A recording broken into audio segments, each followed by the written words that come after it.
Hello students, मेरे channel पे आपका स्वागत है। आज मैं आपको कवि शब्द रूप के विषय में बताऊंगा कि किस प्रकार से हम इजी ट्रिक से कवि शब्द रूप को याद कर सकते हैं। तो इस वीडियो को अंत तक देखें। यदि वीडियो अच्छी लगे तो शेयर सब्सक्राइब जरूर करें। कवि शब्द रूप इकारांत पुल्लिंग। जैसे कि आप सभी को पता है, हमारे पास विभक्ति 8 प्रकार की होती है। प्रथमा, द्वितीया, तृतीया, चतुर्थी, पंचमी, षष्ठी, सप्तमी और अंत में संबोधन। इसी प्रकार से वचन भी 3 प्रकार के होते हैं, एक वचन, द्विवचन और बहुवचन। तो आइए अब हम कुछ शब्द याद रखते हैं जिससे कि हम इस ट्रिक को याद रख सकें।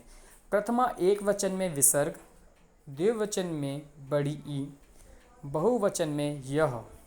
इसी प्रकार द्वितीय में म में हलंत, द्विवचन में बड़ी ई और बहुवचन में न में हलंत।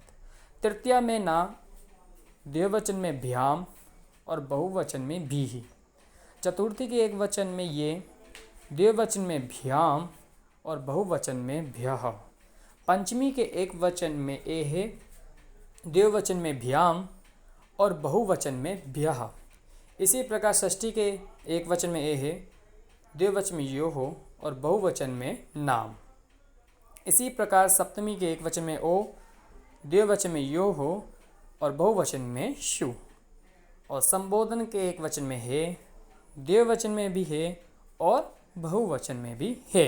तो स्टूडेंट्स, हमें इसी प्रकार से पूर्ण याद रखना पड़ेगा। प्रथमा में विसर्ग ई यह, द्वितीय में म ई न, तृतीय में ना भ्याम भी ही, चतुर्थी में ये भ्याम व्यह, पंचमी में ए भ्याम व्यह, षष्ठी में ए यो हो नाम, सप्तमी में औ यो हो शु, संबोधन में हे। इसी प्रकार से हमें क्रमशः सीक्वेंस वाइज याद रखना पड़ेगा। अब हमें क्या करना है, अब हमें यहाँ पर कुछ शब्द लगाने हैं। जब आप वो शब्द लगाएंगे तो तब आपका कवि का रूप बन जाएगा।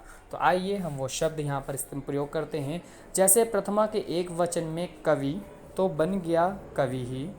द्विवचन में कव, क्योंकि ई की मात्रा वहाँ पर पहले से ही है तो कवि हो जाएगा। बहुवचन में भी कव लगाएंगे आप, बन जाएगा कव्यः। द्वितीय के एक वचन में कवि, बन जाएगा कवीम। द्विवचन में कव, ठीक ऊपर वाले के तरह कवि बन जाएगा। और बहुवचन में कवि, इसमें भी ध्यान रखें बड़ी की मात्रा है। तृतीय के एक वचन में कवि, कवीना।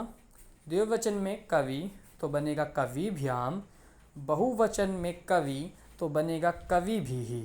इसी प्रकार से चतुर्थी के एक वचन में कव तो बन जाएगा कव्ये।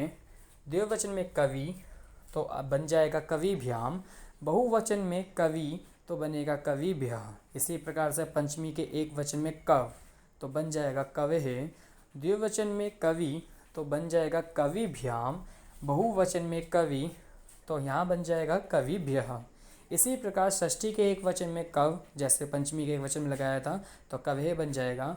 उसी प्रकार द्विवचन में कव, वाह में हलंत रहेगा, आधा का वाह है तो कवियो बन जाएगा। और बहुवचन में कवि तो बन जाएगा कवीना। सप्तमी के एक वचन में कव लगाएंगे, कवौ बन जाएगा।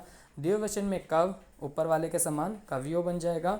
और बहुवचन में कवि तो बन जाएगा कविषु। इसी प्रकार संबोधन के एक वचन में कवे, द्विवचन में आप कवि लगाएंगे। जैसे प्रथमा का द्विवचन लिख रखा है, उसी प्रकार बहुवचन में भी कव्य लगाएंगे जैसे प्रथमा का दे रखा है। क्योंकि प्रथमा और संबोधन एक समान ही चलते हैं, तो यहाँ पर ये बात जानने योग्य है। तो स्टूडेंट्स, आपने देखा कि ये हमारा कवि का रूप तैयार हो गया है।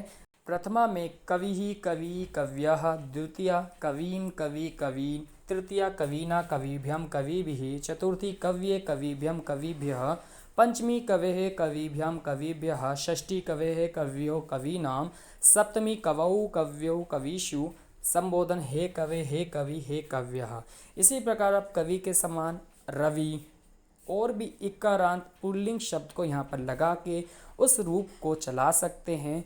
आई होप स्टूडेंट्स, आपको ये वीडियो समझ में आई होगी। यदि वीडियो समझ में आई है तो शेयर और सब्सक्राइब जरूर करें।